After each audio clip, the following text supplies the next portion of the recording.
I'm gonna do this. I'm gonna just run the mic out to you all. And I will, let's start with introductions. Yeah, why don't we start with some introductions. Hi everyone, thank you for being here. My name is Aisha Chughtai, and I represent this community on the Minneapolis City Council. I'm really sorry that we're all here under really difficult circumstances, but it's a really big deal that so many of you showed up, and we're all excited, the three of us from the city, to have a hopefully productive and important conversation today.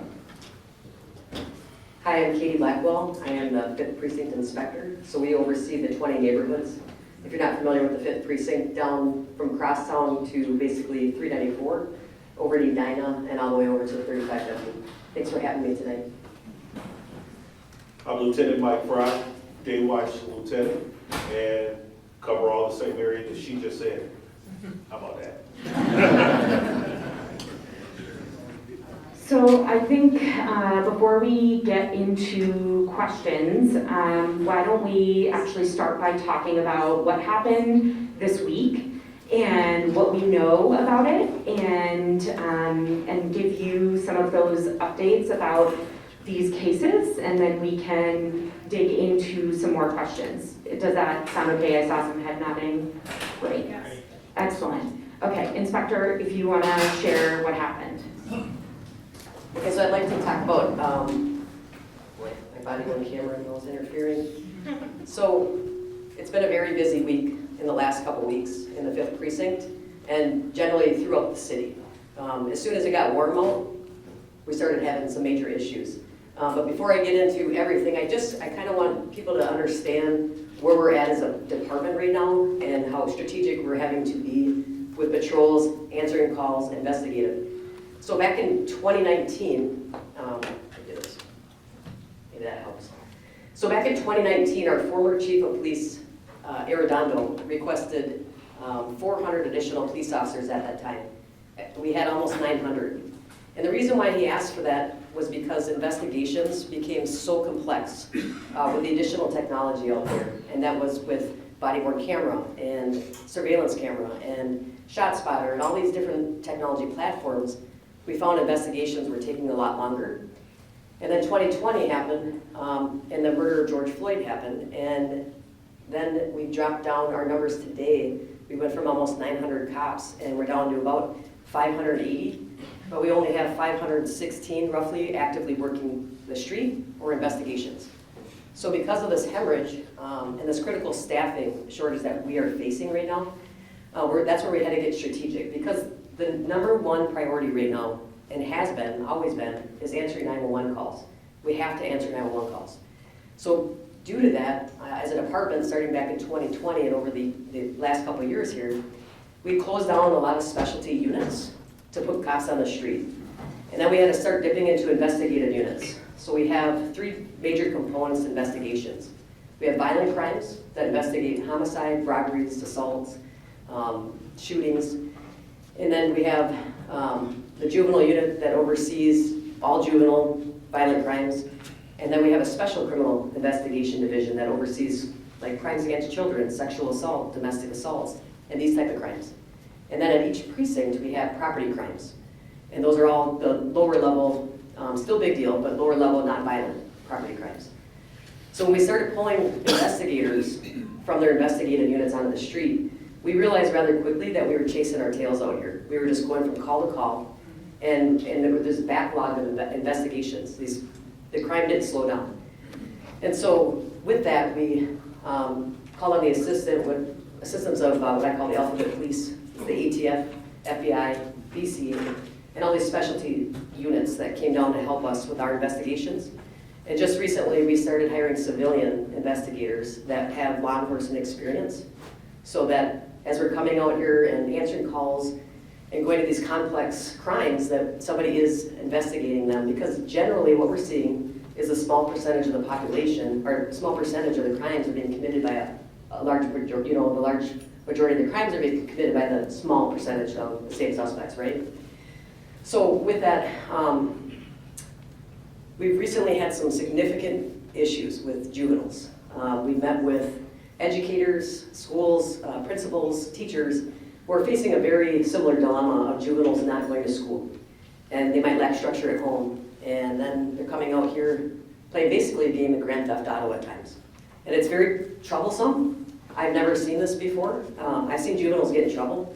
I've never seen this young of juveniles getting into trouble, starting at the ages of 9, 10, 11 years old, out running around. I can't even see over the steering wheel of a car, driving extraordinarily fast up and down sidewalks. And so with that, even though we're facing this staffing shortage, we are still putting on police academies on a regular basis. We are not seeing the number of people that want to come into this profession across the country, but what we are seeing is an uptick in lateral officers. So it takes about 4 to 5 years from beginning to end to become a police officer on the Minneapolis Police Department and most places in Minnesota, because there's 2-year school requirements, and once they pass that, they've got to take a post license, pass that, get skills certified. It takes about 6-7 months for the whole background process and interviews, psychological testing. And then once they get through that, they go through about 18-week police academy. If they graduate, because not everybody does, they go on to the street on their field training, and that's an additional 6 months of field training where they're riding with their FTO, their field training officer, and then if they successfully pass that, they're on probation for another 6 months. There's a lot of stuff to know as a Minneapolis police officer or just police officer in general. But with that, we realized we're not getting we used to get thousands of applicants, and now we're lucky when we get about 50. So that's a significant issue for us and across the country. And so we've been putting out laterals, like we're hiring laterals, and they come with experience. And their experiences in other agencies, some are from Metro Transit, Hennepin County, some are from outside our agency. We're even seeing some police chiefs from small towns in Wisconsin coming to us. But the nice thing about it is they can go through a 4-week orientation. They still go out on the streets, we get them quicker. They still go through that field training process. So we're seeing an uptick in laterals right now, and we just recently had about 30 applicants for laterals coming in to the Minneapolis Police Department, which is great for us. Additionally, we have the Community Service Officer Program. And most of them come from, they're younger, I don't want to call them kids because they're not kids. They look like they're 10, but they're not. So they come out of school, some have more experience than others, and we pay for their schooling to eventually get to school. So it's a feeder program, but it's a very diverse pool of applicants, and we're seeing a significant increase in that. So there's hope there for our future, but strategically, we have to rely lately on all 5 precincts that we have in the city. And so we have a watch commander at night. Lieutenant Frye is watch commander a lot, basically the acting chief at night. And during the day and night, we basically pull resources. Some days when we only had 3 to 5 cops per shift for all 20 neighborhoods is a problem. So we had to pull in other cops from different precincts that had more than us, and we're constantly moving around, helping each other out. Additionally, relying on our partners, Minnesota State Patrol comes into different parts of the city, specifically 5th Precinct, and helps us patrol. Hennepin County Sheriff's Office, Metro Transit, U of M has actually helped us even over here, University of Minnesota Police. So we're relying heavily on our partners and then the park police as well. And then even outside agencies and our local metro, we have gotten really close relationships right now, especially with some of these problems that are occurring that eventually bubbles out to the metro as well. So recently, a couple weeks ago, we had a string of robberies, predominantly in the south, down by Tingletown, and then they move around. Catching robbery suspects is like finding a needle in a haystack. It sounds very simple, but if you've ever seen videos of this, or when it happens, they happen so quickly. And what we're seeing is groups of 2 vehicles generally in a stolen vehicle. Let me back up 2. We are getting 27 cars stolen every day in Minneapolis, the city of Minneapolis. And that's not suburbs too, but it's a significant issue. That stems from a TikTok video that went out. The majority of these are Kias and Hyundais, right? A TikTok video went out last year with these juveniles, how to steal them so quickly. And that TikTok video had 7 million views pretty quickly. And so these juveniles caught on really quickly. So they're stealing cars and they're going out and committing these crimes. But they're traveling in packs of 4 to 10 suspects at a time. And there's no common pattern. They're all over the place. Sometimes it's in the morning, sometimes it's at night, sometimes it's at 2 in the morning. But they'll go out and they're really targeting people that are alone or sometimes pairs. And they don't care if it's a man or woman, if you're 13 years old or if you're 80 years old. And they're targeting people because I think, walking alone makes you an easy target when you have 8 to 10 suspects coming and approaching quickly. So what we're seeing is they're flying up in 2 vehicles. A gun is often displayed or implied. And many have been described as juveniles, ages 15 to 17, predominantly black males and 1 white female, the recent ones I'm talking about. And they come up, they just want to be in and out within a matter of seconds, and they generally are in and out within a matter of 10 to 15 seconds. They're demanding phones, but they don't really want your phone. They don't want you to call 911. That's why they're taking your phones. Or they're asking people to unlock their phones so that they can get in your cash apps really quick. Or take your credit cards or whatever quick cash they can get. And then they go to the nearest, what we're seeing is they're going to the nearest store to get food. Or with their cash apps, they're actually delivering food to intersections. So I think these young juveniles are out doing whatever all night and they're actually hungry, and then this is their quick way of having fun, getting food. And what we've seen, even this, that was about a week ago, and that happened kind of down south, but on Monday morning what we've seen is about 6:30 in the morning to about 7:50 in the morning is when they hit over this area. And it was a very similar pattern and MO that they were doing, except this time they weren't making people unlock their phones. They would traditionally grab their phones, dump their phones, and then grab whatever quick things that they could get. That afternoon we have a gun investigative unit, and they are an incredible team of investigators, and this is where we got more strategic by standing this team up and taking 2 officers from every precinct and loading them out to this team. It's like our react team. So when this stuff happens, I pick up the phone and call them as soon as the first couple come out, and I tell them we have a problem, that they're out. And it consumes our police resources when cops are trying to get there and they're trying to check the area. We immediately call for a helicopter to get up in the air if they're available. That's the state patrol. The last couple times we've asked, they just weren't available due to other things that they were on. So the gun violence team came out and they immediately started working these cases, and they arrested 5 juvenile suspects within hours.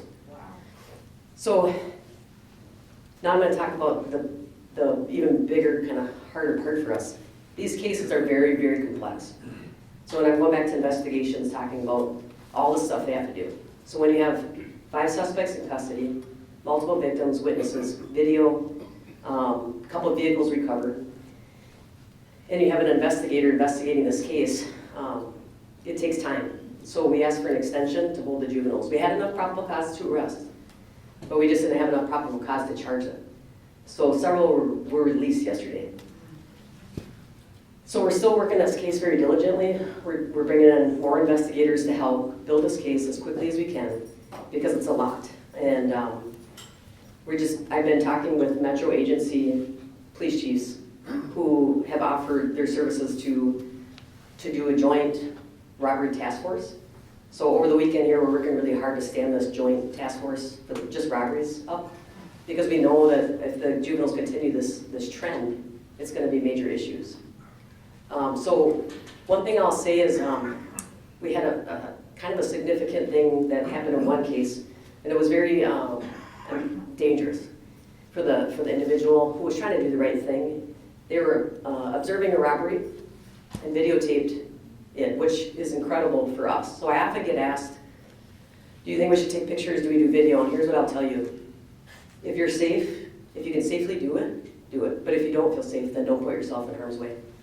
Because we did have someone shot at this weekend, or on Monday, excuse me. And it's very disturbing that these suspects are so unpredictable and so bold. The other thing we're seeing is in the majority of cases, they're not trying to injure a person. People ask me all the time, what should I do in that situation? And I tell them, I can't tell you what to do because if I tell you to do one thing or another, you're going to be very mad at me if it's a different outcome. What I can tell you is the majority of the cases that we're seeing, people that give up their stuff don't get injured. They want to be in and out. But I have seen, whether it was intentionally or unintentionally, somebody fighting back, meaning I intentionally fight back, or I'm walking with my purse, somebody from behind grabs my purse, and when your first reaction is to pull your bag or purse, right? And that's where suspects, I see, push people down. So that's what we're seeing. I've seen cases where people run, and they got away. So, so we have attempted robberies. I think the biggest thing for us, what you can do is give us the best description you can. As difficult as that it's a very traumatizing thing to go through. And for survivors of those crimes, it is not your fault. You did nothing wrong. You're just trying to go about your day and have a good day, right? And unfortunately, there's people out targeting people for quick cash. The other thing is, there's a bunch of links I'm gonna make sure I provide to everybody about what you can do if you wanna register your camera for your Ring cameras or your surveillance cameras. When these investigations like the one happened on Monday and they're multiple, and the investigator can get a jump start, and by registering your cameras, the investigator can pull up a website and they look at that and they can click on the dot, whoever has a Ring or a surveillance camera, and then they can see who to contact and they can jump on that really quickly to try to identify, get that picture up, send it out to all cops and see if they can ID them or see if you can find out who they are. So it's kind of a significant one. Some people ask me if they should carry a gun. And this, I can't tell you to carry a gun or not. That's your choice, and I'm not here to say don't. But what I am asking you is, back in 2020, I've never seen so many guns purchased. There was lines outside City Hall because of COVID, civil unrest, and everything else. And I don't blame people. But what we're seeing and what we're challenged with right now is the amount of guns on the street. We're seeing the most significant amount of guns stolen out of cars, and mostly cars that were unsecured or sometimes burglaries. And then we're seeing things like, the Chicago police officer that just got killed a couple days ago. She was just getting off work, off duty, walking to her house, got robbed. She tried to fight back, had a gun. They got her gun. She got a couple rounds off, I believe. They shot and killed her. And so you're bringing a gun to the fight. So if you have a gun, please know how to use it. What I've seen more beneficial in these situations is the loud whistlers that you can pull out, but you got to be ready to use it. They're super extremely loud and they're really cheap at Fleet Farm. The other thing is tracking devices. If you have on your phone, find your iPhone. Generally, what I was saying earlier is that they throw your phone or they'll shut your phone off because they know they don't want to be tracked. But if you have something, some people are putting, I'm not saying go buy an air tag or anything, but some people are putting air tags on their items, and we're able to effectively track them pretty quickly. Even on, I keep calling them Apple ears. Those, thanks. I just learned Venmo. But they can even track those with the Bluetooth technology. It's amazing. And when we can track those things, we will do our best to start tracking those individuals to go find them. And that's where we can grab them up really quickly. I just said a lot of stuff. I think somebody wanted to update on the arson investigation that happened a block over. So this incident happened back in early February. And a witness called in and reported that somebody was standing in front of the house around 8:30 in the morning. It appeared they were lighting something and threw it in. And that item was a Molotov cocktail. And they threw it in the house. Our officers got there, firefighters got there. They were able to get the people out safely. And our arson investigator is still working on it. It's difficult because we have a partial kind of picture of someone, but it's difficult to see, and they're still working really diligently on it with other technology means. And I will assure you, if we get someone in custody, you'll be the first to know about it, because I would like to get that person in custody too. So with that, I just said a lot, and I would like to ask if anybody has any questions right now. Yes, ma'am? I'm Kim McIntosh, I'm David's wife. You said some links to us to the camera registers. So maybe we can provide them to the board, and Maybe we could provide them to the board, those links, and then the board could send them out to the neighborhood? Yes, so, yes, the camera. Some neighborhoods are purchasing cameras. I will tell you, it's about a year process almost when we jump on them, because a lot of neighborhood associations, especially like in Uptown, They purchased probably 16 cameras. Other neighborhoods have purchased a bunch, and I'm seeing more and more neighborhoods purchase them. So every year we get money to purchase cameras, the permanent milestone cameras we call them in the city. And we generally put them in the highest crime neighborhoods and on main thoroughways. So this year I think we got about 6 in 5th Precinct we're getting up, and then the neighborhood associations has the opportunity if you want to purchase one, and I think they're right around 7,000 to 7,500. And when you purchase them, you as a neighborhood decide where you want them to go. We will bring out our crime prevention specialists, and then our police officers, usually Lieutenant Mike Frye, he does everything. But he'll come out and they'll walk the neighborhood and just strategically say this is probably the best place for your camera. Where someone's most likely to come in and out of your neighborhoods. So we can get it. You know, I know cameras are not always a deterrent for some criminals, but they are great for investigators to follow up and get suspects in custody as quick as possible. So that is an option, and all the flyers on that link. So back here. I'm just wondering if there's any crossover with, is there any crossover with St. Paul in terms of? Is there any crossover with who's doing this? Are they crossing over with St. Paul? I know of a specific incident that happened also this weekend in St. Paul that ended up with a much worse outcome. So I'm wondering are the kids are they floating through both cities, or are the ones that we're seeing here just staying here? So generally, what we're seeing is the ones that are in our precinct or in our city are generally from the city or just kind of in the metro area. Some have been from St. Paul, but it's not like overwhelming numbers that were coming over. They're generally in the city or just outside. It's a great question. Sorry, you had one too, ma'am? I keep wanting to say ma'am in the white shirt, but both of you were wearing one, so. You started by talking about all the hiring challenges for the police department. Is that happening across police departments, or is that specific to the MPD? Oh, it's happening across the entire country, and but I will say Minneapolis is probably having a harder time, right? But what we do see is we have about a third of our department is brand new from 2020 to now, which is good and bad. It's great that you have young officers coming on, some with a lot of experience, but they want to be part of the change, right? And they care deeply and tremendously about the community. And they're coming from, some of them are, used to be sushi chefs or business owners, and they have great customer service skills, but they're young, and they make mistakes sometimes, not out of malice, but there's a lot to learn on this job, and you really don't know it for 10 years at least, and you're still learning stuff.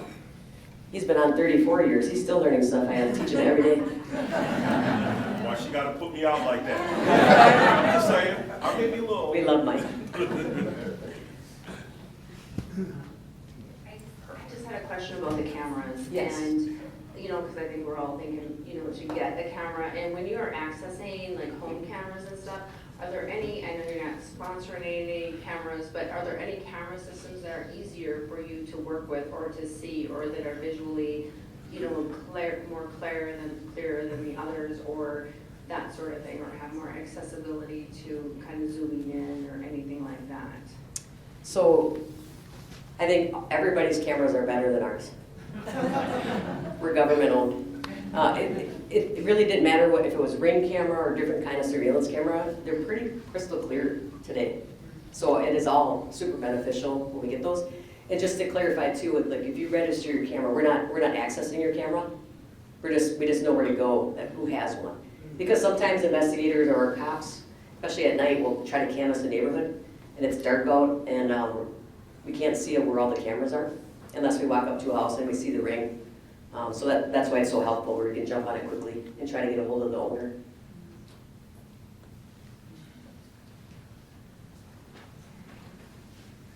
Hi, question follow-up to the point you made about it is a limited number who are doing many crimes.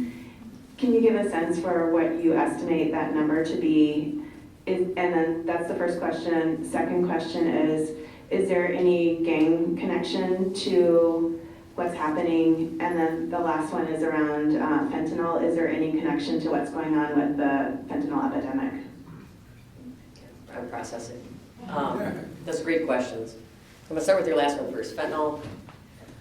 Not really seeing a huge thing other than, you know, a lot of juveniles are into smoking weed and everything else, which is probably gonna be legal soon anyway, but, which is fine by me, I don't really have a check that, you know. But we have bigger problems. But the problem is like the fentanyl is a problem, and it's a bigger problem with overdoses. Kids can't just smoke weed like back in, I'm not saying all you smoke weed, but back in your day, when you know, people smoked marijuana as kids and tried it out, right? It wasn't that dangerous, and today it's super extraordinary dangerous. Because if they're not overdosing on it, they have other reactions to it that are very violent and assaultive. The gangs, we were seeing a lot of gangs years ago. We still have gang issues, but we're not seeing like the carjacking things. We're not associating a lot of these to gangs. We're associating to young juveniles that are out having fun, really. They're not associated to any kind of gangs. And as far as like the percentage of the small percent of, I couldn't put a number to that, but when your cops know them by names, it's never good. So, in our investigators, so as soon as we see a pattern, our juvenile robbery investigators usually go, so-and-so wants to get out. And they start searching for them, and they start doing their investigative stuff, and generally we find them. And then some are just emerging, right? Some are, the 8 and 9-year-old that are riding with their siblings, their older siblings who are only 12 and 13 themselves. It's very sad. This problem is much bigger than a police problem. It is, and it's the youth, and I know Councilmember Chughtai and I constantly talk, we collaborate every day, and we ourselves are trying to figure out how we're gonna solve this youth problem. But it's not just us, it's the community, and we're trying really hard to push for youth programs and other things. Sorry, I don't know, there's a microphone. Yeah, it's over here. Hi. Hi. Kind of building, asking about other types of ways these crimes are associated with. Do you find that these are associated with the street racing that occurs in the neighborhood? Street racers. They're my arch nemesis. They're different. So there's hot rodding. Hot rodding. So we were seeing a huge trend in hot rodding, and that was a wide variety of ages. We worked really hard starting in 2021 to get ahead of hot rodding because it used to be just a misdemeanor. Can you define that? Yeah. So hot rodding is where they're basically doing donuts and burning out with their cool cars. They're way too expensive cars.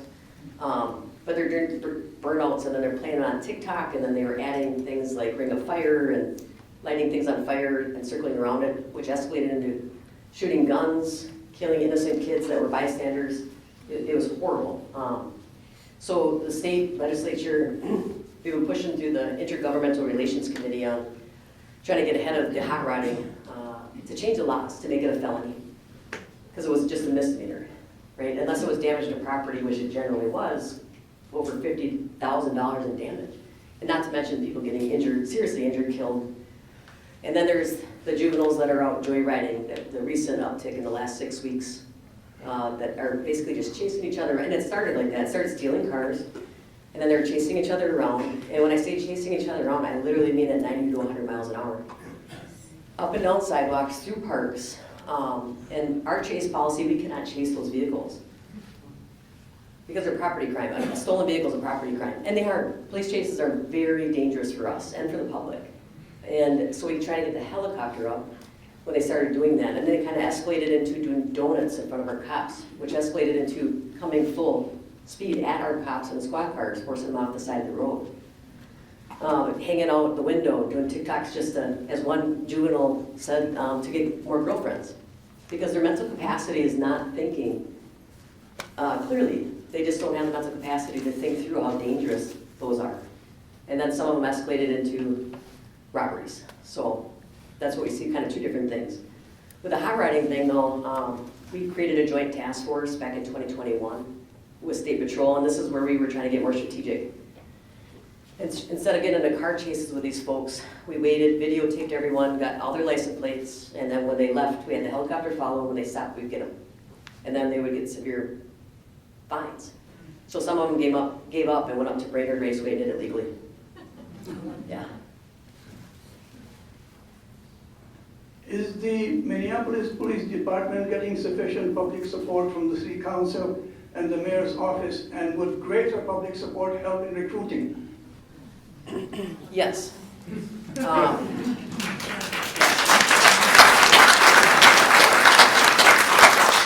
not only, like I said, Councilor Chughtai and I, we collaborate every day. We have 6 council members that I work with in this ward, or in our precinct. They have all different wards.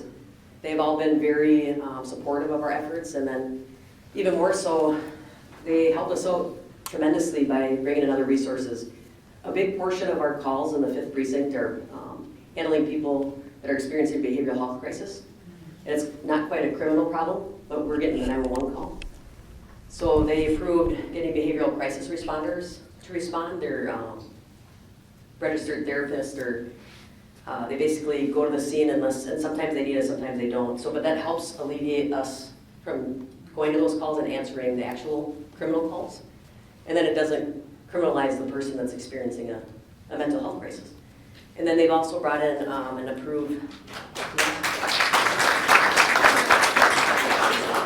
They also approved us getting MPD embedded social workers who follow up with victims of crime, and then some people that need extra resources out there. So when we're dealing, or even neighbor disputes. So if you're having a neighbor dispute, we have social workers that will help facilitate a conversation. But if we see like chronic 911 calls that they can help with, it's great to have those follow-up resources so we can focus on crime. Sorry, Yeah. I arrived late, so I'm sorry. But I had a very recent occurrence last Friday. I went to visit a building up in Nicollet, and I was going to look at the painting of the building, and just before I arrived, the painter was just held up, gunpoint. Yeah. The guys were in terrible shock. It's the middle of the day. I don't know, there were 4 young guys, whatever, and they got out of the car. But I had a very interesting discussion with the 2 policemen. And one has been in the force since 2017, and said when he applied, he was one of 500 applicants. Mm-hmm. His cohort there, who more recently applied, was one of 60. Yeah. Yeah. And he said, for the whole of Minneapolis, we've got maybe 200 and something people on the beat. Yeah. I ask you, how is it possible? I feel, because Yeah. how is it possible for this city to have any, semblance of order, the way things are running? He said, if I could see that guy, even if I was here, he said, I can't chase him. If they got into a car, I can't chase them. Is what he's saying. Apparently, if he saw them and he drove up and he saw them and he said stop, and he got into the car, he said, I can't really go and chase them. Mm-hmm. I said, it's to me it's senseless, and I don't quite understand. I feel for you guys, Yeah. but We're hired. the answer. No, thank you for that. We touched a lot on the beginning about kind of what we're doing, sharing resources and being strategic. One thing I did touch on was this Operation Endeavor in our Guardian Beats. So this is an all hands on deck approach too, so all street cops have to work 1 extra day a month. They're voluntold. You got to pick a day if you're going to work. But don't worry, they get paid double pay. It's a critical staffing overtime day. They don't like it, but they see their paycheck, they're fine. So the other part is the investigators.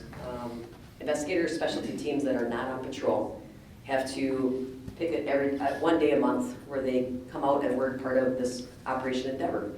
And Operation Endeavor, when they meet for roll call, then they'll go out to the different precincts into each precinct, and then we, the inspectors, say where we want them, right? So part of the response to the first string of robberies the past Saturday, a year ago, just over a week ago, first thing was helicopter up in the air we wanted. The gun investigator unit, started investigative legwork, and then the Guardian Beats come flood the area with police light to try to flush them out.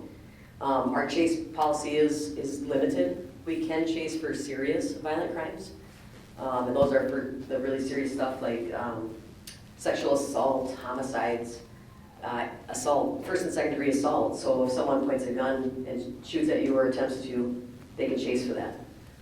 Robberies, aggravated robberies, and kidnapping. So those are pretty much the 5 big ones.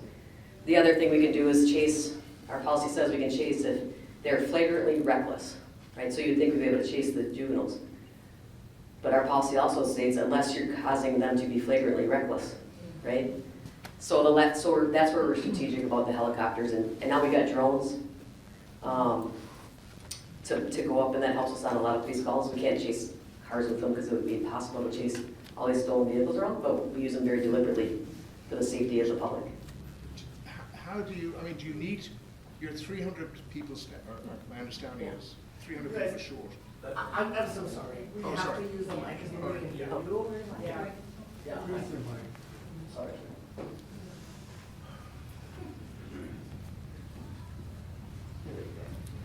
Thanks very much. Yes. Sorry, can you hear me now? No. No.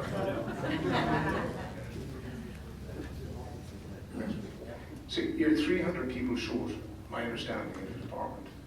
How does that, the policeman says to me, it's not of any real interest for people to apply for that to some degree, because they don't feel they can actually do, much else. They seem very much handcuffed, excuse the pun.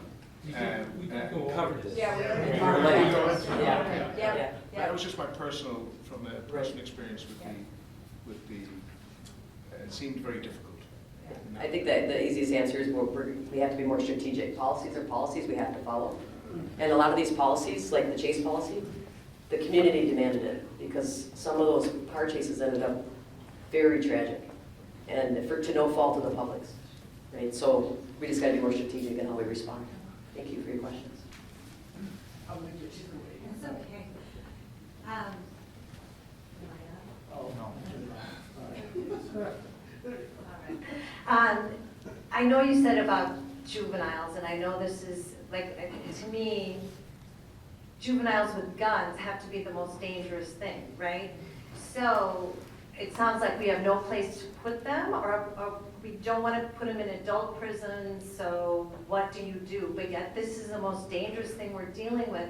They're back on the street. So what are the things that are happening behind the scenes that are moving forward on this? Like, what are they talking about on how to deal with this? Because it's got to be so frustrating for you too when you're arrest or hand arrest the same people again and again.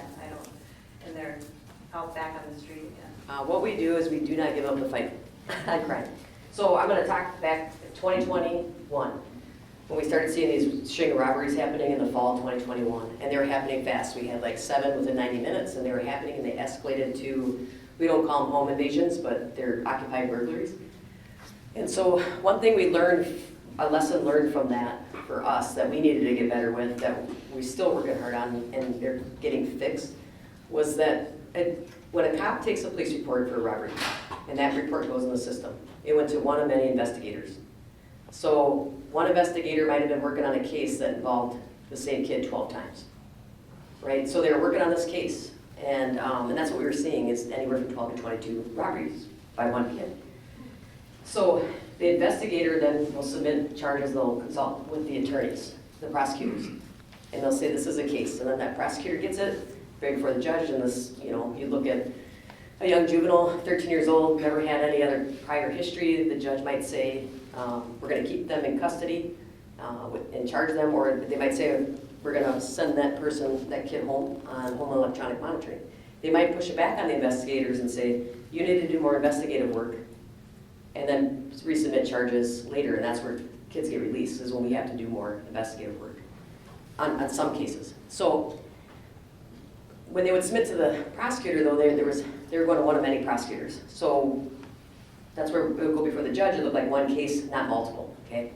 So that's where we got better at collaborating, saying, with our metro agencies as well, because we have, in the city of Minneapolis, I touched on, we have State Patrol helping us, U of M, Hennepin County, Minneapolis Park, Metro Transit. None of us have the same system. We can't see each other's reporting systems, which is problematic. It's government. I don't know, I can't explain it. But that's where we needed to communicate. So we would communicate with the juvenile investigators, started coming in, communicating not only just with Minneapolis investigators, but with outside agencies, because they were happening in the metro too. They said, oh, we have a case on this person too. So then they selected a couple of prosecutors that would solely get those cases, so they knew when they're communicating that, yes, we have this one case that's ready for charging, but you have several others that they're still working on. So then there was a higher likelihood, and what we were seeing was that they're holding those juveniles until those other cases get wrapped through, and they're working on that. The case I just talked about yesterday, where some of those juveniles got released, and it was disheartening. So there's enough to arrest for probable cause, but there's not enough to say, so I'll just give an example. If the robberies happen over here and they end up in a different part of the city within a very short relative period of time, and they're in that stolen vehicle that was involved in the robberies, doesn't necessarily mean every kid in that car was involved in the robberies. They could have picked up some other kid or other juvenile, right? They could have changed clothes. So there's a lot of technology and other DNA testing and forensic testing that we have to solidify. Even if you were to say in a lineup, this is them, doesn't make them guilty, and rightfully so. I would not want to be picked out of a lineup and be found guilty. So it's up to our investigators to work diligently on that. The second part to that is the Hennepin County Juvenile Detention Center has what's called a RAISE system. So when a juvenile is brought in, it's a risk assessment inventory. So it's a point system. And some things they can be arrested for, some things they cannot. So they might say, no, we're not taking this kid. You'll have to release pending charges and go through it that way. So if the juvenile's showing that they're going to be a threat to the public or themselves, that's where we can request an override and see if they override it. And sometimes we get overrides, and then sometimes we have to meet with our county attorney and explain some of the cases and hear them out, and then they'll decide, we'll keep this juvenile in custody. So it's not automatically a gun. If they have a gun, they're not going to be put away necessarily. Not going to be put away in like prison, but they'll most likely hold them at juvenile detention center until the investigators have about 48 hours to put together a case with enough probable cause to hold that juvenile until they go to court. And if they don't, then they're going to release pending charges until the investigator can come up with enough probable cause to ensure that they have enough to hold that juvenile in court. So that's basically what just happened. Correct. Excuse me, I got just a quick real follow-up to that. I used to live in Whittier during the Wild West meth phase, and one of the things that they changed to get the drug dealers is in addition to isolating to all of the offender to a single prosecutor, they assign them a judge. So you have the same judge for your arraignment, for the entire process. You know much better than I, but I mean, every time they have an offense, they went to the same judge. So it couldn't be, oh, I'm a little 13-year-old kid, I don't want to ruin my whole life. If you've done this 20 times before a same judge, that judge may have a different decision than if it's a different one for each step of the process. Is that going on too in the background? I think there's a handful of juvenile judges that see majority of those cases. Okay. We generally work through the senior most, we have a prosecuting attorney that we generally work with one-on-one, so they're very familiar with all the juveniles. Okay. Yeah. And then they can tell the judge kind of recommendations or what they have, right? Sorry. Is it working? It's working. Right on. Hats off to your profession. My life has been greatly protected and probably saved in Chicago, Los Angeles, and St. Paul. And thank you for allowing me to get old enough to retire as an emergency medicine physician. Because when ERs get out of control, it is one crazy scene, and we love to see the people in blue. That said, I'm really... The first step in recruiting new law enforcement agents is the psychological assessment, which has been woefully inadequate in the past. And I'm wondering how that has changed since the George Floyd travesty. And I hope that first step in recruiting you folks is taken a lot more seriously, to weed those psycho nutcases out, to let the good guys reign supreme. Yeah, thank you. So our psychological testing it's pretty extensive. It takes most of a day to get through, and then you got to do follow-up with the psychologist. And that psychologist will come back and tell the department recommend, don't recommend with reservations basically, and a little assessment with that for the hiring people to see, right? So that's kind of how that goes. Often what I see is it's not so much, the people we're hiring don't seem to have that problem. It's a career. Throughout their career, what we failed, not failed, but we should have did better as a law enforcement agency was more mental health and wellness that really Chief Arredondo had pushed back in right around 2017 when he took over. 2016, 2017, he made it a priority because before cops would just bottle things up, see all this tragedy out there, they would talk about it, and then at some point they went down the slippery slope. And then some, I don't know what happens to them, they just, you know, we have a lot of great cops, but obviously we had one go completely rogue that we don't condone his behavior, right? And I don't even want to say his name. So, but the majority of our cops here, they want to be here. A lot that stayed after that. They're extraordinarily dedicated and spent 34 years building a reputation and working this borough.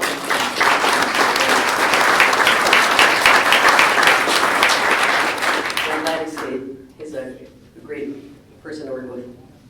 But the cops that have stayed are great, and then the ones that are coming on are so motivated to be here. And it's truly heartwarming to see these young officers coming on that are, they're just wonderful. I should have brought them all so you could see them, all 5 tonight.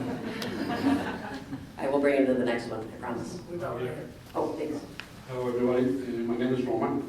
I live in the neighborhood for almost 13 years, and thank you for the police department to be here. Previously I worked for the NCI department, many years with David Rubiler, you know, rest in peace. And I think I like to see, the question for me is like, all the people here, we are suffering all these kind of crimes, how we can prevent and help check.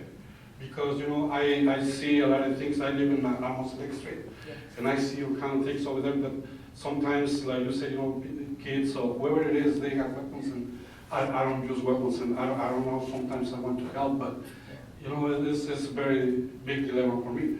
But how can we get a training from you guys to let us know what we can do and, you know, prevent, basically. We saw a lot of people sometimes in the summertime, they trying to open my garage like 4 times. They break the locks, they stole my bikes and everything, you know what I mean? I think it's not very, very nice, but some people, they're just looking around, you know, to see what garage is open, who is working in the front door. I mean, just so kind of the opportunities they have to commit the crime.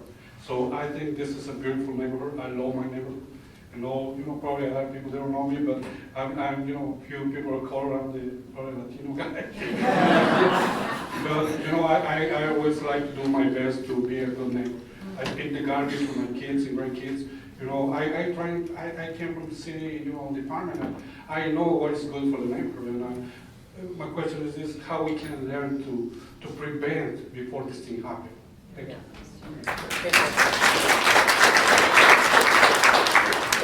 So how can we prevent? So a couple of things we have. So crime prevention specialist we have with our police department that works directly with us. She couldn't be here tonight, but we will come out and do safety walkthroughs if requested by neighborhood. We'll bring the crime prevention specialist out and then generally an officer or supervisor. And we'll come out and assess your neighborhood, your block, and just point out recommendations. We'll walk with your whole block if you want. We've done it. We had 125 people before. It was the lowest crime that night. But we do safety walkthroughs and we really point out things that we can mitigate crime with. And then we just got our second crime prevention specialist that's starting on Monday. Some neighborhoods, they are successful in reducing crime for a couple ways. They put together a safety walk with their whole neighborhood. And the first couple will come out the police will come out walking with them, but they will wear like fluorescent orange or pink. And they'll walk as a community around the neighborhood. And then some even will have, like when they get volunteered, like certain hours, they'll walk in groups of 6 to 8. And we've seen crime reductions in those neighborhoods. And it was pretty successful. And then the other thing is, you know your neighborhood better than anyone. Don't hesitate to call if you see some suspicious activity. So, like today, we had juveniles running around wearing ski masks in the car. That's probably not a good sign, right? We must have had 10 calls, and we were chasing them throughout the precinct trying to find them. And I think we didn't catch them, but they disappeared. So because we got squad cars in the area and we flush them out. Doesn't make the problem go away completely, but the really good description of calling is great. We have a non-emergency line. I'll make sure that you get to. Some people call 311 when they see issues. We don't track that. So every day when I'm looking at crime data and where our patterns are, I can't see 311. I can only see the 911 calls. So I might not even know a problem exists without some calls. So there's that. And then some communities are really good at they have this WhatsApp. I just learned that not too long ago too. But it's quick real-time information to let your neighborhood know. The block will get involved. They're saying, hey, I see this person walk in. Do you see if they're doing anything suspicious? And they're letting people know. And then people are coming out or turning on their lights and doing other things that people don't like that. So they'll leave. Or if you do call 911, come check it out. So, Mike. Yes, thank you. Those are great ideas. Yes. Can I ask a question Yes. about, this is sort of a primitive understanding that we know who the kids are. I've talked to former County Attorney Tom Johnson about it. I've talked to people on the north side about it. We know the families, we know the kids. You keep arresting them. Thank heavens you're right on the line. Thank you for all you do. And it must be incredibly demoralizing to see them go through the revolving door 10, 12, 20 times. My question is, what can be done institutionally so these kids go someplace and don't keep coming back? And I that's not just a rhetorical question. Yeah. And I think part of the solution, I was a legislator once upon a time, I think part of the solution has to be state support for a whole system where we know who these kids are, and it's something between being with really bad people for the rest of their lives, but some accountability. Yeah. So I'd love to hear your thoughts of, and maybe have us all be in a dialogue about what can we do to have these kids have accountability and yet not us giving up on them. I'm going to try to answer this and keep my job. No, it is incredibly frustrating and disheartening. What I see is, you see the younger ones that I feel like can be rehabilitated. They're so young, they're not understanding completely what they're doing. They do need a divine intervention and a timeout. Some need mental health resources that we push strongly for. And then there's the ones, the sad reality is this, we're seeing this revolving door, and then at some point they age out. And even my cops will say, or the investigators will say, oh, they're about to age out, meaning they're going to turn 17 and now they're actually going to go to big boy prison, right? Which is not always the right answer either. I'm not saying they shouldn't do their time, but then they go get hardened in prison and then there's no hope for them when they get out, right? I think there needs to be more youth programs, and I know Hennepin County, I don't want to speak on their behalf, but they're working on a thing outside just juvenile detention center, right? So when you get these young juveniles, they're not just getting throw away the key, you know. So they're looking at different programs, those kind of programs for longer term rehabilitation, but a divine intervention to stop them from hurting themselves or others, right? But there just has to be more youth programs that I think somebody needs to either change state law to make it mandatory to do, you know, push the state or push the county to get faster programs, because we need an intervention like right now. But once right? they've done the thing. Yes. I was a big early childhood advocate for a long time in Yes. my life. Yes. But once they've done it, they got to pay a price. Yeah, I agree with that. And the question is, how could we could do that in a different way, I guess. Yeah. So is this something you work through our representatives in the state? I would say work through your state, county, and state. Okay. Yeah. Okay. Thank you. I will make my way back that way. Thank you very much for being here. Thank you. Thank you very much for being here, and thank you for providing the data, the statistics, and the information, which is, I mean, I feel just so lost about what's going on, so it's hugely helpful. This is really a question for our council person, if maybe you could take the mic. Yeah. So what we heard tonight was 4 to 5 years to train a peace officer. And we're down about 320 just to get to the 900 level, not including the 400 that were asked for before. So we have a gap. And I guess what's the plan? We can't wait 4 or 5 years, so what's the plan? I'm hearing $7,000 for a camera. We're not paying 320 officers. There's money available for other things. So what's the plan and who's coming up with the plan? So we are doing, and the police department is truly doing everything they can to recruit and retain and attract new officers. And it's you're right, it doesn't move quickly enough. And it will be years before we're in a place where our police department is staffed at the level that we are required to have it staffed at. In the meantime, what we are doing, the policymakers, council members, mayor, we are going to other agencies, right? Like Inspector Blackwell was talking about, we've got Hennepin County that's helping us, we've got State Patrol that's helping us, we've got BCA that's helping us.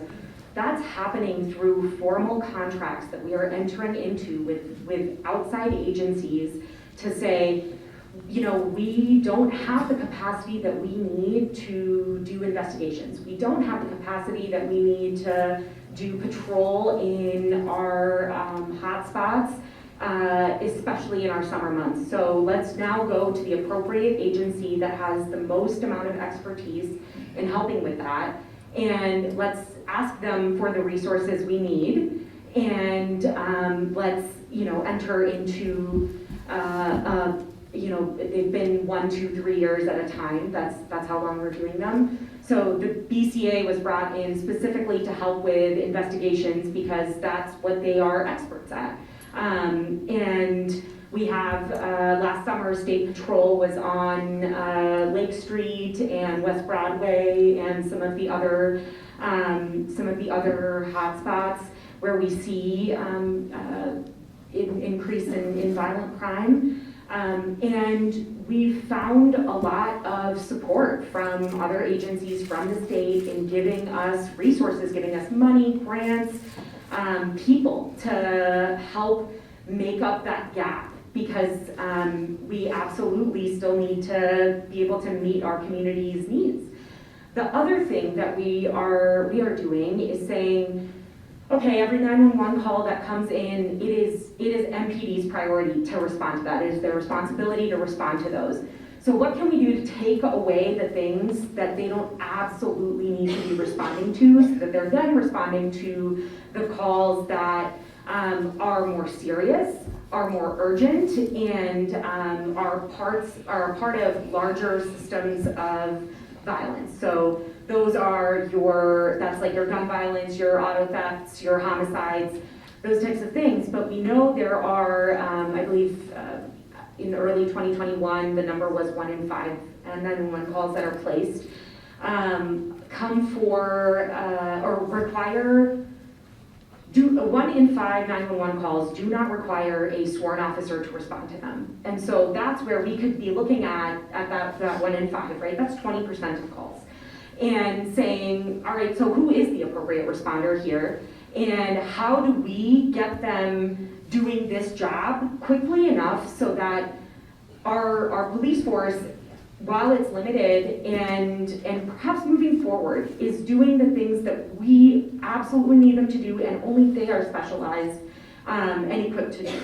That's what the behavioral crisis response team was about. It was about taking those, they were called like person in crisis phone calls, and assigning them to the most specialized person. If something is happening with gun violence, we don't want anyone that isn't MPD responding to it. But if a person is in crisis, if a person is experiencing a mental health crisis, that's better. But that's one example of one program, right? We need to stand up a lot of others to make us approach.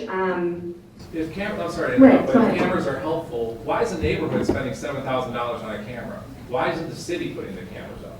You've got 320 officers that you're not paying. So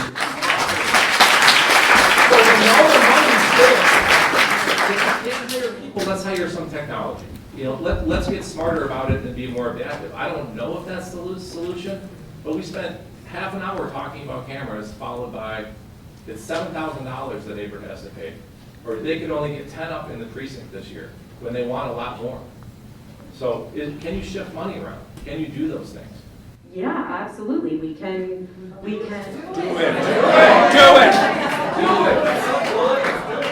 Cancel the bike trail and put cameras up.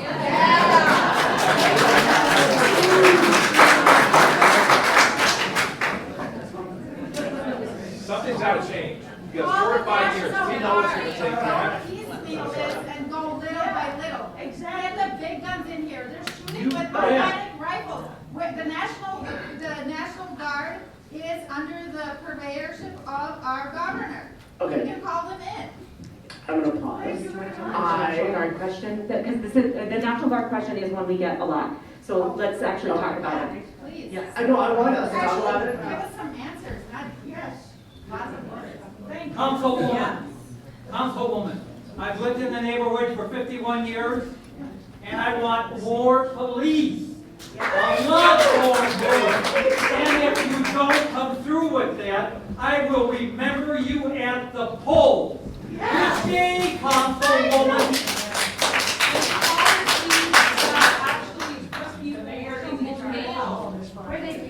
I want to buy a microphone. I want to buy a microphone to the North Loop.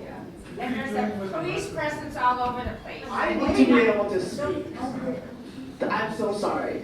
This is not going to get anywhere. And you all have really, really, really great things to share. And none one is any better than the other one else. Okay, so please give me a minute. I'm trying to run as fast as I can.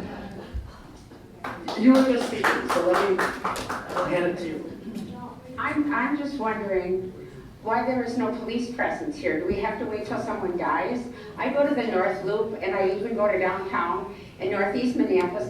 There are cars all over. My kids live over there. They feel very safe. We drive over there to go out to dinner. We feel safe walking. We feel safe walking across the Hennepin Avenue Bridge to go to a baseball game. We're not safe walking to lunch here. Because we're followed, we're robbed, when is that going to happen? We love the police here. But when is that going to happen? We don't have a presence here. So I'd say, I can't speak on North Loop because I don't know if they have off-duty police officers there. Downtown, they hire a lot of off-duty cops where the businesses can, like some of our businesses in Uptown, they'll hire off-duty that works directly for that business. And then there's buyback. Some neighborhoods buy buyback cars, like Uptown Business Association or certain neighborhoods where they have a cop that's dedicated to their neighborhood. So for us, we have 3 different shifts in our precinct. And each shift, they're assigned by districts. 3 different districts throughout our precinct, and then we have a roaming car. And then we have extra cars that are robbery suppression and violent crime. And we also have hotspots, like every precinct has a hotspot. And so when we pull up our crime data, where we put those extra patrols is where the crime data is showing, and we also have like a proactive one where we think it's gonna bubble out. Because when we squeeze over here, it'll pop up over here. The challenge that we're facing is our calls are prioritized, right? So the highest priority, active violent crime in progress. Our cops are going to them. And sometimes our cops are by themselves, so another squad will go back them up. So they're answering those calls.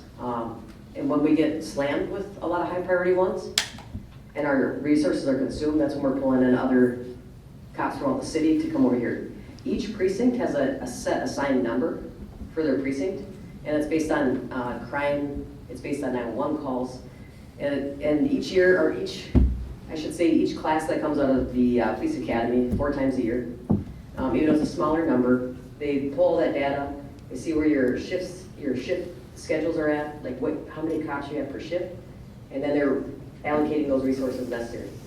So for the 5th precinct, what we compete with is 4th precinct when children are getting shot and killed. We compete with 3rd precinct where they have multiple people shot in certain areas. And it consumes a lot of resources, police shootings. Downtown public, the downtown bar close. We compete with them a lot, even in our uptown, because multiple people were, shot or things happen down there where they have to have a higher amount of cops at night. Now that doesn't mean 1st precinct gets more cops all the time than us, but it means most of the cops there are sent to work off duty or extra jobs down there. So in North Loop generally, especially at night or in the downtown, you'll see a lot more squads that are there for that late night safety plan. But we patrol, when we're not actively answering 911 calls, we're trying to patrol the neighborhoods. But we have a patrol car, a couple of them, that will literally go up and down every block, trying to get around the neighborhoods and then our high crime areas. So I know we can't be everywhere at once, but generally we have 4 to 5 squads on for these 20 neighborhoods, and then our shifts will overlap. And then you'll have a double amount. You know what, and I see coming to our neighborhood now, which is dead and killed uptown. So we can't rebuild businesses. People can't go to restaurants. There's just a few that have survived. But we come driving to the neighborhood from maybe a Twins game or from Northeast and stuff, like we did last night. Not a car in the street, dead, not a person walking, just dead. People are afraid to be out. Not a cop car. We didn't see any police cars. All over. It's just dead. You know, people, I don't want to go out. Even in the daytime, I have a neighbor that walked to lunch. Just followed home and was afraid. In the middle of the day. Hi, I know we're all like super frustrated and I understand that. I think it's important to not lose sight of what the neighbor over here who's now gone had mentioned about it's important to recruit. We don't want to recruit the wrong people, right? It's a really important job. We need the right people in the job. And that being said, to the psyche eval issue, we've had numerous conversations with one of the people whose responsibility it is to make that call on recruits. And one thing that they have expressed to us over the last 3 years is they are also shocked because they say, I've never had to fail so many recruits, right? So yes, we want more officers. Yes, we want the right people. And so what we're seeing is that, I think, maybe you can speak to this too, what we are hearing is that they're being very diligent in who they're allowing to join the force. That's not a bad thing. We've seen what happens when the wrong person is given that job. And so we're all frustrated, but it's not that, I guess my point is that a lot more people are not even passing the psych eval. Correct, or the backgrounds to come in. Yeah. You know.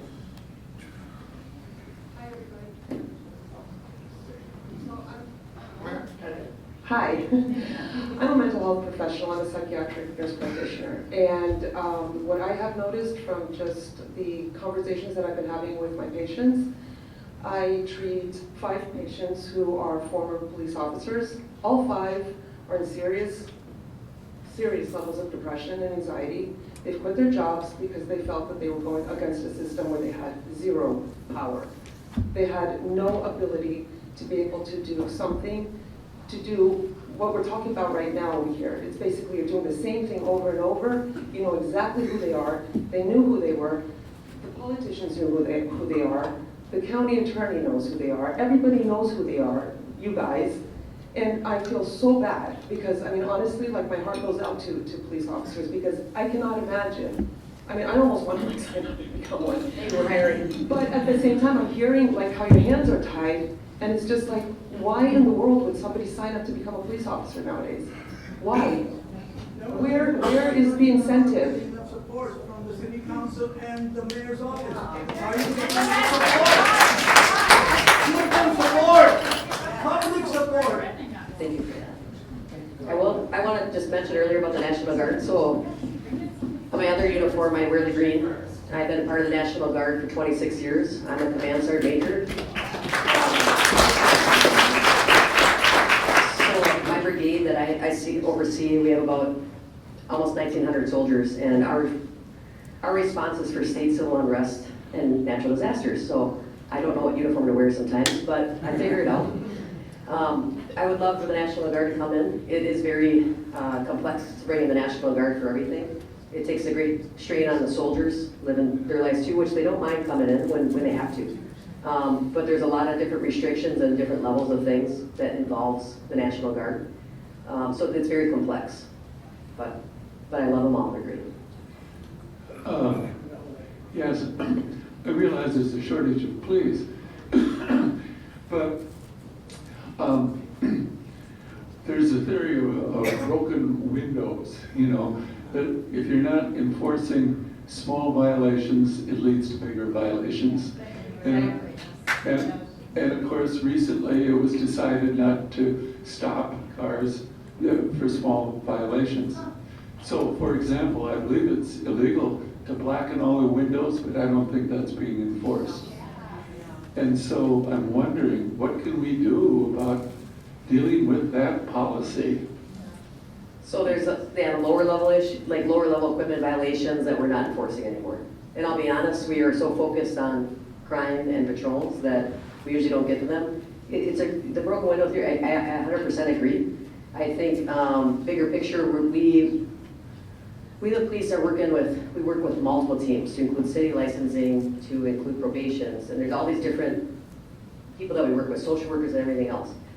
So our thing is when we see a problem area, maybe not so much a vehicle driving through, but an area that's causing issues, we're trying to jump on that really quickly.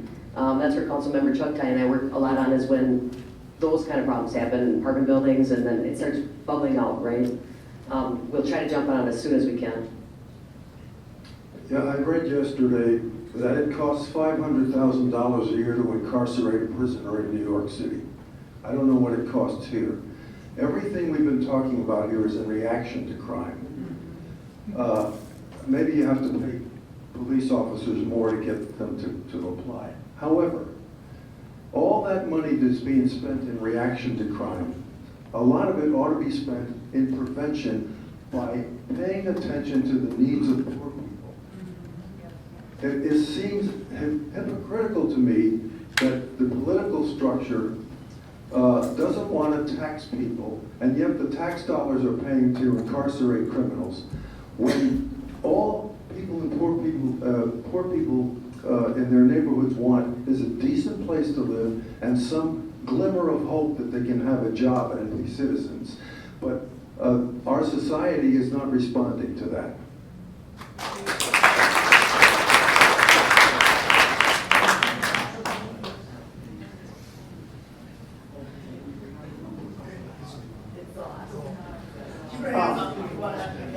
Hi, I'm a former board member, so forgive me if you've already got this, but does the board have a safety committee still? It falls under Because livability. back in the day when I was on the board, we had a safety committee, but it was the most boring committee. And obviously that situation's changed, and one of the things that we did in Whittier, back when again, the Wild West, was that we had regular safety meetings where people could come in and say, the drug dealers are here. And there would be a police representative, at least one or two, that would come into the weekly or bi-weekly meeting, and we wouldn't have to go through the whole 911 and everything else. We could just say, we've seen cars coming down this road. Would the board entertain, considering that I think this is a crisis for all of us, would the board entertain doing that? Okay, perfect, thank you. I'm so glad you asked, and this is a promotion for Monday night. So we do have a livability committee, and we do have a safety component to our committee.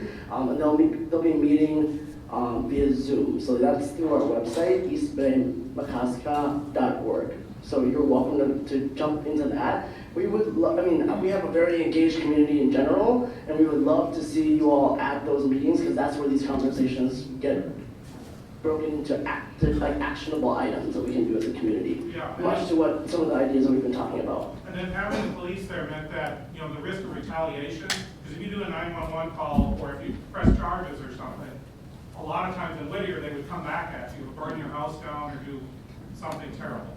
Yeah. Whereas on the safety committee, we can anonymously, more or less anonymously say, this is going on here, I've seen this twice now when I've been walking my dog.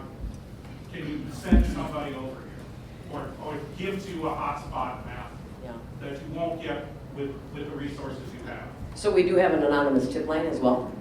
And I'll make sure that link is in there. I don't think I added that one, but we can add that one in there. It's an anonymous tip. Yeah, but it helps to coordinate, like we set up neighborhood watches or something. It just helps, because then we can give you any information we have and work together on this. Thank you. Yeah, I'd like to build off of what you brought up, just before this meeting ends in 45 minutes, start talking about actually some solutions for right now. You know, you mentioned downtown, they have businesses hire outside security. Can we put together steps to make that happen? How much does it cost? Can we do it 24/7? How many people do we need just from Lake Street to 36th to Hennepin to the lake? Can we do that? Can we make that happen? You know, we need to start putting together a plan for that. So our kids can play outside and you know, we're not spending money. You know, Councilwoman, you said there is money that we can shift to that. Can we use some, you know, what is the process to make that happen? None of us know that, and you might, and if we can, and our board might know that. So, and also, is a lot of the crime, do you feel that there's a high percentage of crime that happens in alleys? And is there a way to limit that? You know, can we put crossbars up at 10 o'clock at night, or, you know, things like that, you know, for example. So just starting to talk about solutions before the night is over, instead of, you know, everything that we've said is great and we're trying to solve bigger issues as well. But for right now, I have a 6 and 8-year-old. Like, I want them to go biking around the block, right?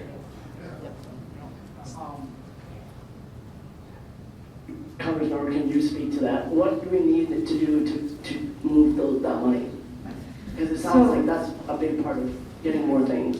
Yep, so the formal way in which we, the formal way that we, that neighborhood organizations, business associations, businesses hire officers is through like either hiring off-duty officers or through what's called a buyback program.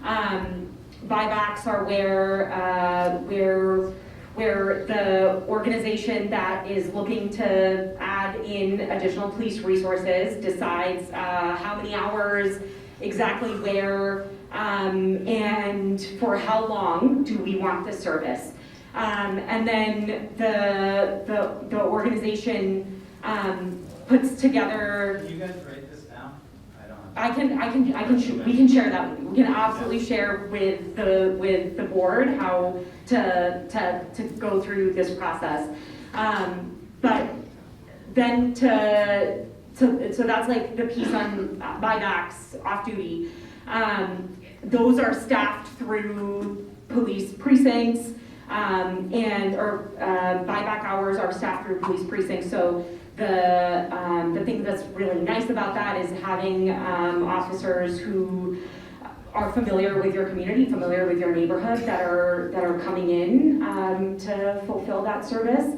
I'm going to let Inspector Blackwell speak to the question about how many crimes are happening in alleys, but there is a formal process that through which you can request alley speed bumps.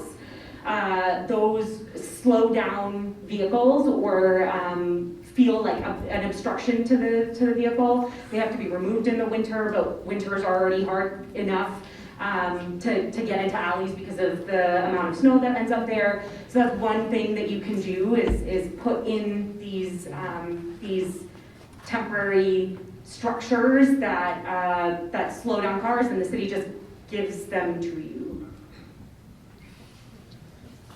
So with the alleyways, we see a combination of a lot of things, but alleyways generally, that's where people are creeping around at night, looking for garage doors open, maybe looking at catalytic converters at times, or just car thefts, like some auto thefts, car thefts, but we see a lot happening on the regular street too.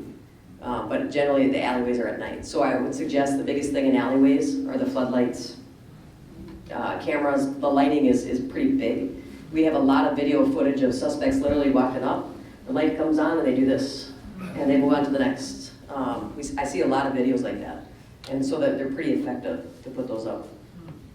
Also, I want to say this thing. Sometimes they put things in the houses. In my house, they put a brick. I have my stepstones. They took one off and put it in the garage. The next day when I come back, they mess around with my garden and they open my garage. they stole my bicycle and everything, so they got certain ways that they do. I pick up the garbage because last time I saw, you know those old windows with the overhang, they got kind of like a metal weights to help it. It was one over there in the garage, I'm sorry, in the alley. So they use this maybe to break windows in the cars or something like that. That's why it's important for me to pick all the garbage, put it away, or if we got the garbage cans, put it inside so they can not go and looking for it. They throw, if they steal maybe purses or something, they put it in the garbage can. So I think, I can say it's important to be aware, look it up, what's going on, you know, meet the neighbor. You know, I think it's important. Thank you. So, yeah, I just wanted to say I do appreciate all the things that you are doing with your shorter staff, and it sounds like there's a lot of good programs in the works to try and cover that, and that things are coming to fruition. But what I am wondering is, in the short term, it feels like this area now is a hot spot. It feels like it doesn't matter what time of day or night, and that they're focusing on, like, as you said, single, one person or just a couple of people. The weather's getting nicer, school's getting out. Sounds like it's the same kids, maybe picking up a few others along the way. What does our summer look like in the short term here? What do we have to expect? I walk the dog where these posted signs are that says, this is what happened to a person who was just walking their dog. So I think just early indications, one thing we look at is spring break. What kind of indication that leads what's to come for summer. And it was concerning at spring break. It was still cold, and if you remember, it might have been snowing. But the juveniles, they started up pretty quickly.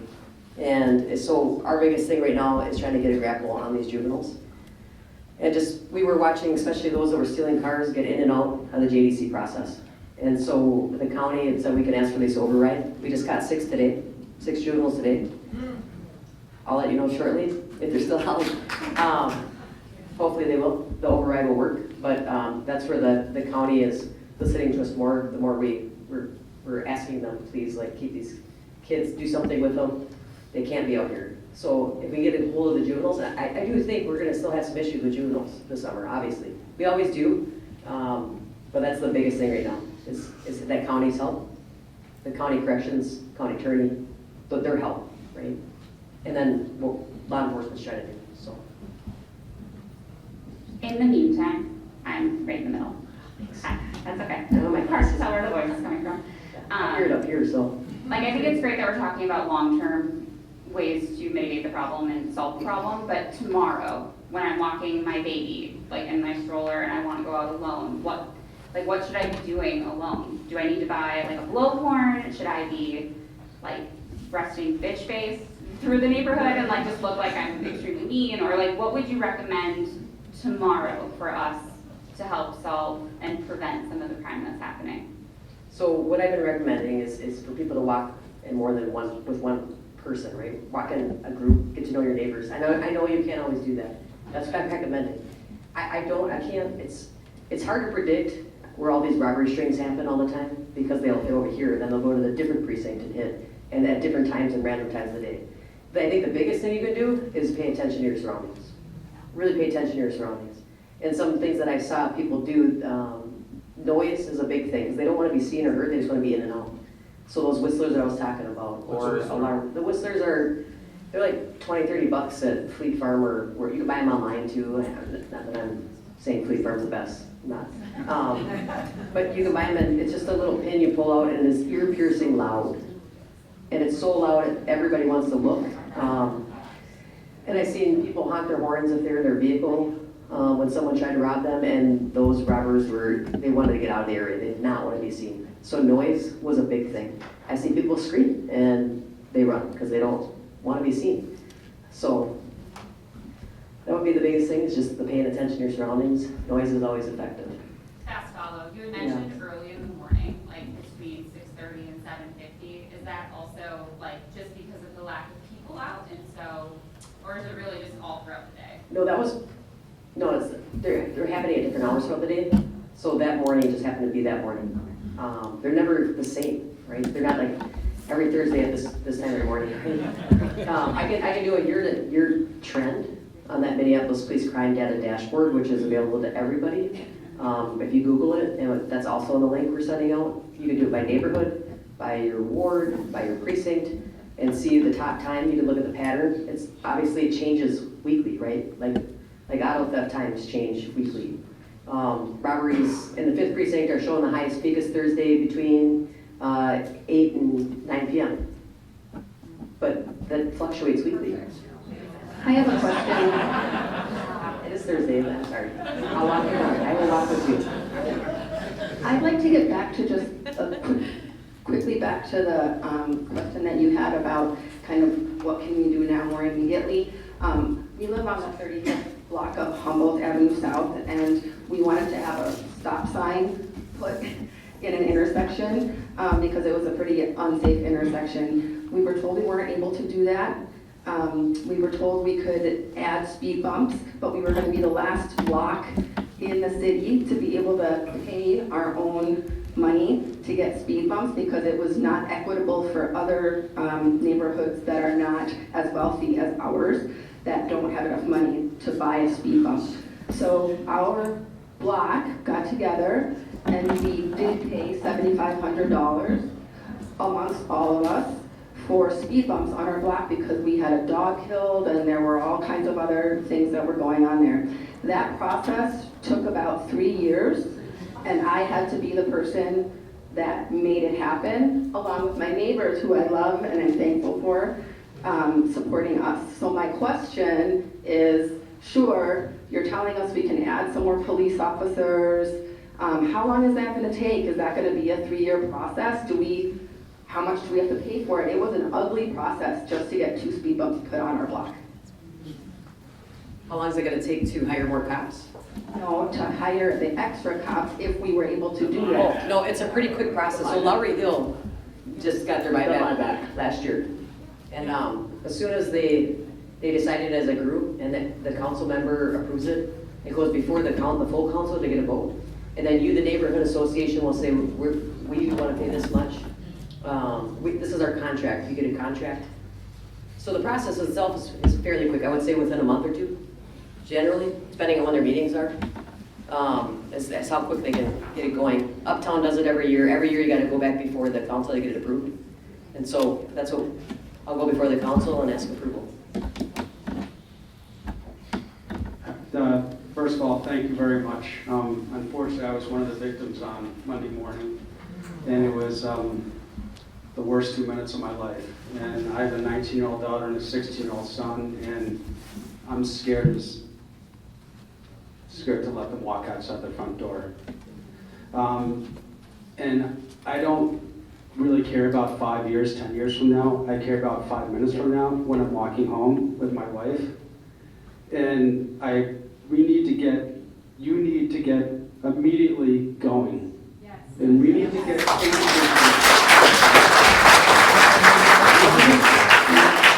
we don't need to have policy talk. We need to have action. Yes. One of the things I would like to understand, it sounds like, yes, it was 8 kids, one kid, probably 2, I'm shaking right now thinking about it, guns pointed at me. And one of the things I'm wondering about is what are actions that are being taken or can be taken, particularly with Kias, because it sounds like those are so easy to steal. Is Kia doing anything, working with law enforcement, any of the other manufacturers, anything that the police department is doing to help to cut down on some of these stolen vehicles? And again, thank you so much. What you guys do is not appreciated enough. You were there, and I just, unfortunately, a couple of bad apples have caused the city to all of a sudden have the worst marketing campaign of defunding the police. Anyways, I'm going on around, but we need to have action. But back to my question, is there anything that's happening with for instance, the car manufacturers working with law enforcement to help aid you so you can be more effective? Thank you. That's a good question. Thank you for sharing that, and awful. So Kia and Hyundai, the chief of the police and the mayors in both cities came together because Kia and Hyundai initially, I think, they weren't really doing much about it, and they put together a lawsuit against them to try to force them. I know that, I think it was Kia, I can't be correct on this, so please don't quote me. They're working on different security mechanisms, so you'd have to look that up. But for us, we get clubs, and some people don't know what clubs are, and some of my cops didn't know what clubs were. They didn't survive the 90s like I did.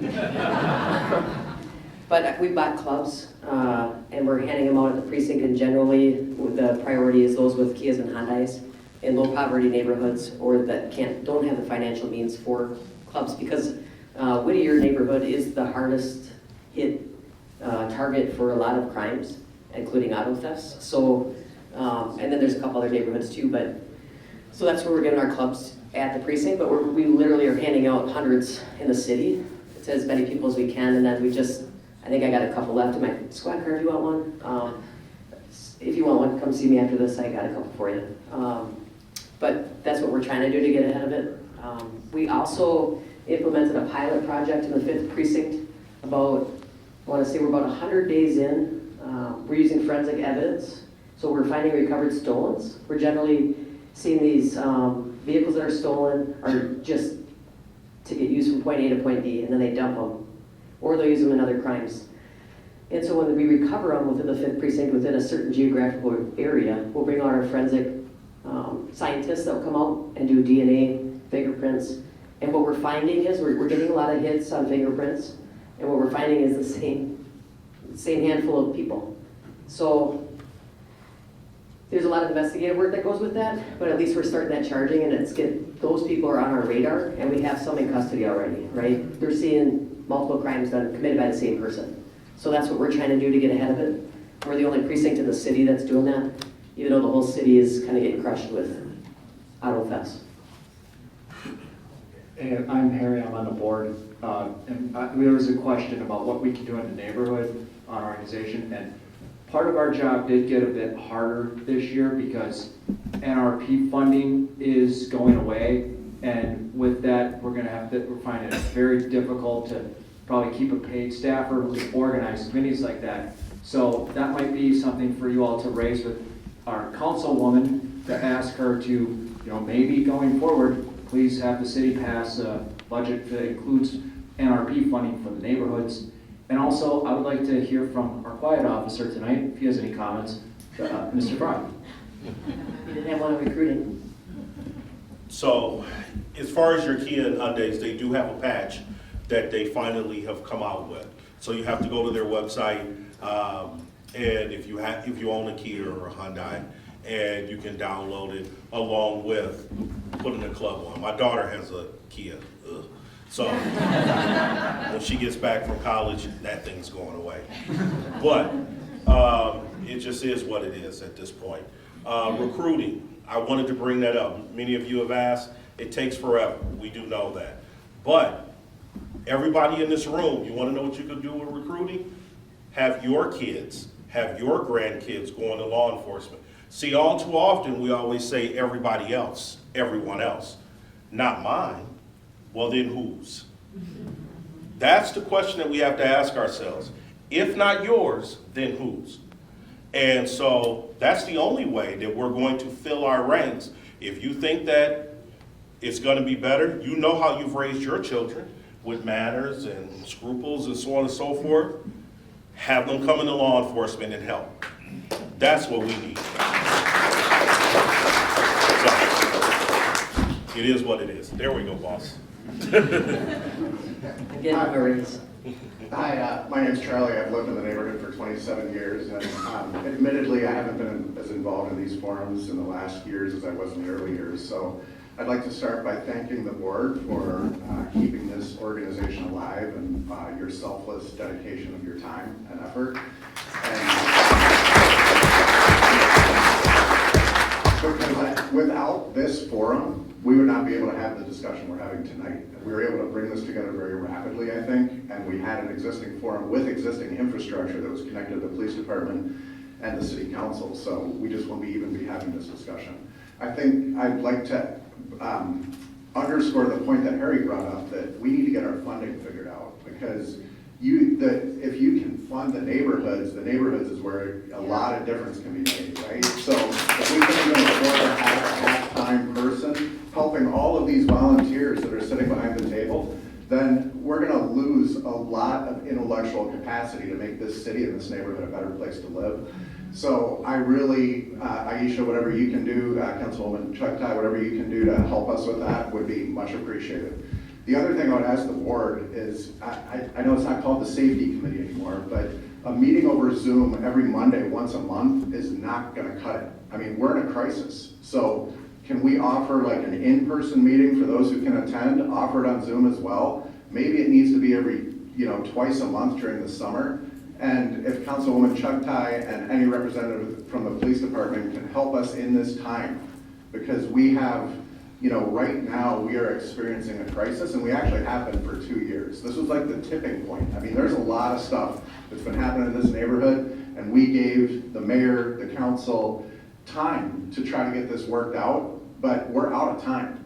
So we need to address this urgently. So I would really encourage the board to think about if there's a forum where those of us who are willing to engage can get together more frequently, and to build on, what's been brought up is the hard work starts after this meeting, when you have to talk about real solutions. And it can't take 3 years like it did with the speed bumps to get, if we decide that we want to get some additional reinforcements from off-duty officers. So I think we need a little more focus, and hopefully the board can take that up.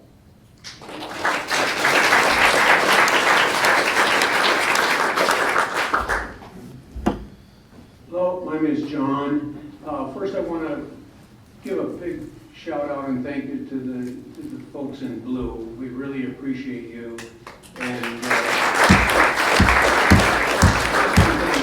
respect. And then I have a question to ask our council person, and then she can take this to the city council and to the mayor. I'm one of these old folks that reads a newspaper every day, and I see, time after time, all of these, I don't know, for lack of anything else, to call them special interest groups that are asking for money for their projects. And they're worthwhile projects. But you got $5 million here, and you got $10 million there, and it goes on, and the city has a lot of money to fund these things. But you and your cohorts need to remember or learn that the first job of government is to protect its citizens. That's job one. If we don't have safety, we don't have anything. So you need to reprioritize the money that's going to the police department. What would be the harm to saying that Minneapolis has the best paid police officers in the country? If you want to have a then offer them a reason to come. And maybe hold off on some of these plans that everybody's got, everybody wants for their neighborhood or their group. You can't do it all, but if we don't have safety, there's no point in doing much of anything. Yep, absolutely. Our police department is funded it is fully funded. In the last couple of years, we've seen surplus of funding, so money left over at the end of the year that didn't get fully used. And so we've found creative ways to use that money, right? Saying, authorizing use of existing budget dollars for overtime. We've used some of that surplus to get into these contracts with other law enforcement agencies. We also use money, I believe it was last year, around this time last year, we added in a bonus for for officers that were staying through the end of that year. So I think it was a $5,000 one-time bonus, and then an additional $2,000 after that. So, you know, we are looking at other ways for us to stay competitive and be able to make up for the gap that we have as a city in hiring and in retention. What you're offering is a Band-Aid. You need another policy to raise the salaries of these people to where it's competitive and you can recruit the best of the best. Don't move around Hennepin County and the Park Patrol. That's not cutting it. Wages are negotiated through the Federation contract. It is being negotiated now, and it is certainly on the list of priorities for both the city and the Federation for us to be paying officers for the incredibly difficult job that they have. Can you make it the highest priority? Yeah. Yes. I have a question for the officers. There was another incident that happened this weekend that probably not a lot of people know about. We had a bullet go through our daughter's bedroom window. And by contacting the neighborhood, we saw the harrowing video of a semi-automatic weapon going off at 34th and Emerson. And I think my wife counted 52 bullets that were fired from that gun in 5 or 6 seconds. So first off, is there an investigation ongoing? And how many incidents like this are occurring in Minneapolis with semi-automatic weapons just being fired into the air or down the street? I think it depends on the neighborhood that you live in. In this incident, we picked up, I think, around 37 shell casings on the intersection. And generally, we don't see that over here. I know that is an investigation, but I know there's a couple vehicles. I don't know what the problem was between the two of them that had something to do with it. This year, we saw a decrease in guns being shot off, but we made like the most historical arrest of guns last year, and that was with way less officers, so that's kind of absurd. We were having a significant issue with suspects purchasing switches off the internet for $25 that were making these guns fully automatic. We've seen a decrease in that because a lot of, especially the adult offenders, were federally charged in a lot of cases. Just like the 45 that they just arrested was a significant arrest to bring, hopefully, gun violence a lot farther down.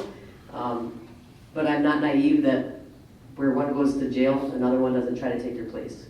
So even though gun violence is down, we're still seeing these flare-ups, but not generally in this neighborhood. Did you have anything else to add to that? No. This is my house with the bullet going through. My question. Do we think these are also young juveniles on the street? I saw that ring video, and is this just a result more of juveniles on the street, or is this a separate type of individual that's using these AR-15s or whatever they are? And also, how do we proactively try to protect ourselves from something like this? So, I don't know if that was a rifle being used versus a switch or a drum on a handgun. Have you seen the video? No, I haven't personally seen Then it. I would love to have you take a look at it. I would love, Department yeah. has it. Yep. It's terrifying. I looked at the case today to see who was assigned the investigation, and I can link up with you after this. Yeah, I'm just wondering, do we think these are juveniles, or? Well, it's 2:30 in the morning. It's not likely, but juveniles are running around. So it's hard to say if two vehicles, what we have seen in more of our hot spots, especially on the north side, there's a lot more gunfire going on, or 3rd Precinct. We have our spots here too, but generally what we see is a couple vehicles. I don't know what's going on, like road rage, or there's some incidences of drug deals gone bad, where they shoot at each other. That's generally what we see, but it's usually in our, up our main corridors like Lindale, Franklin, that we see. I'm going to speak from both sides of my mouth, but I appreciate everything that's been said. Glenn and I were held up at gunpoint in our alley a few months ago. so I know of what we speak, and it's a scary situation. And I realize that our neighborhood is under fire. The only thing I've heard tonight that will solve that problem immediately is the buyback. Right. Let's do it now, and let's take care of our neighborhood. We have the funds, everybody here would probably contribute if there's a funding that needs to be done to make that happen. Now I'm going to speak from the other side of my mouth, and I'm thinking, we're having a conversation like climate change, too little, too late. Our city has had a problem for a long, long time. The George Floyd incident clearly said, we've got a serious problem. And I appreciate the police being here and all you do, but you're not the solution. You might be an immediate solution to help some of these crimes, but what we need is something systemic, socially, to get our society in a happier place than it is now. There is so much hate here that it's not going to be solved by the police department. That's just going to escalate the hate. So I'd like to see social workers. I'd like to see people in the community that are going to help the kids. And I'm not going to live long enough to see that change, unfortunately. I'm not going to see this city get where I want it to be before I die. But I certainly want to see it heading in that direction.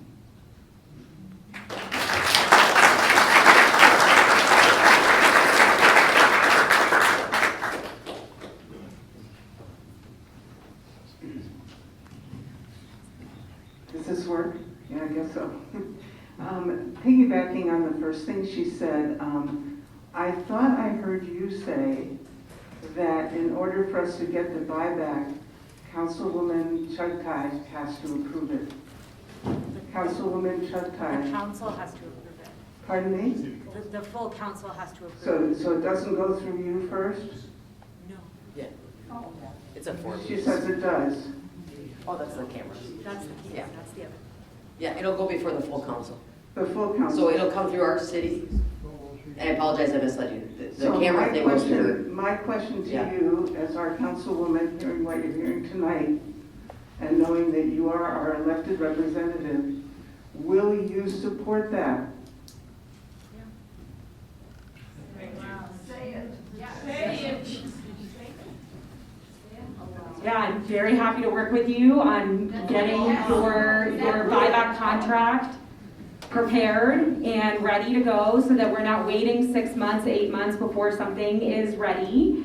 And I'm happy to work with my colleagues on the Public Health and Safety Committee to make sure this contract is approved.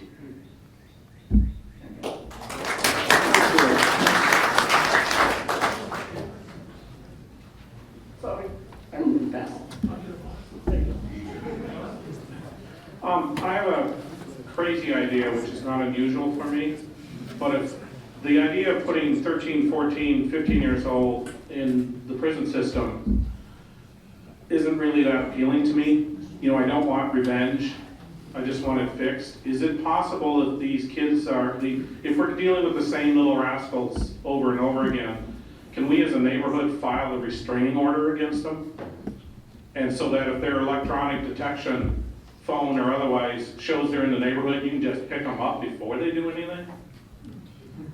That's a tough question. So that'd be a great question for an attorney. I'm sure we got someone in the Yeah. neighborhood. Yeah. I just want to know if it's possible, if Right. anybody has done this. Pretty much anybody can file a restraining order, but then you'd have to follow through with the court stuff, and they would have to find, legal grounds to keep that restraining order. So generally, here's the challenging part about juveniles is generally you won't know their names, right, when they're arrested. I think you have victims advocacy that works with victims of crimes when that happens. And then they have resources for them. So that might be actually a great question for a victim advocate or a city attorney. But I will actually follow up on that because I'm curious to know. Okay, thank you. Oh, and thank you for everything else. Yes, absolutely. We've got time for one last question, and we've got a couple announcements real quick before we depart. I was just going to ask about accountability for these people. If you make the ones that you caught today, the 5, make them very accountable so that maybe their friends will not be more likely to not do something. I work with kindergartners, and I show them how accountability is very important, and if there isn't, there's a consequence. So I think maybe that approach might be really good to use it. And we had 2 garage doors backed into in my neighborhood 2 weeks ago, or 3 weeks ago anyway. They smashed and grabbed everything out of the cars and things, so I just want them to be accountable. And I don't care if it's in some building that we have empty in this city, and you put them in there and you make them do hard labor. Okay? You guys, thank you. There's not enough hours to have enough of these conversations, and if anything else, I'm gonna be my way up front. If this says anything, then you can look around. It's moving to me to see how incredibly engaged this neighborhood is. For you all to show up and have the conversations and hear one another, and I cannot thank you enough, and I hope you feel really, really proud about that.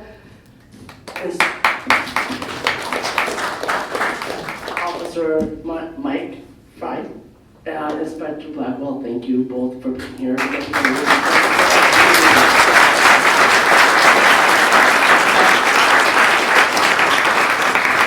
don't think we can say that enough, so thank you. Congressmember Chughtai, thank you for being here as well and sharing your time.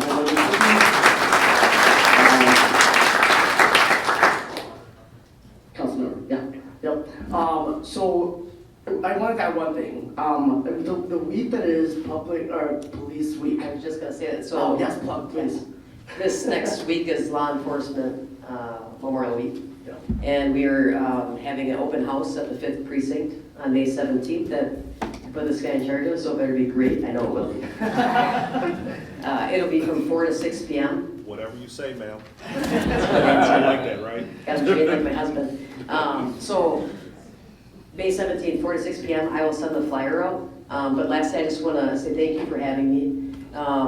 I'm from the city of Minneapolis. I love Minneapolis, and we're not going to give up this fight. So we're here for you. Please invite me back. I would love to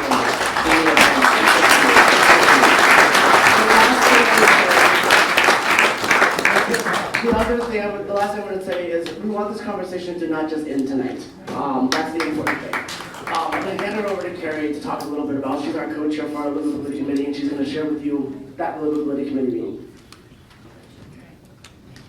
Yeah, so fortunately, although we only do meet once a month right now, our next meeting is this upcoming Monday at 7 via Zoom, but we can definitely kind of quick gather and see if there's an in-person spot we can find within a week.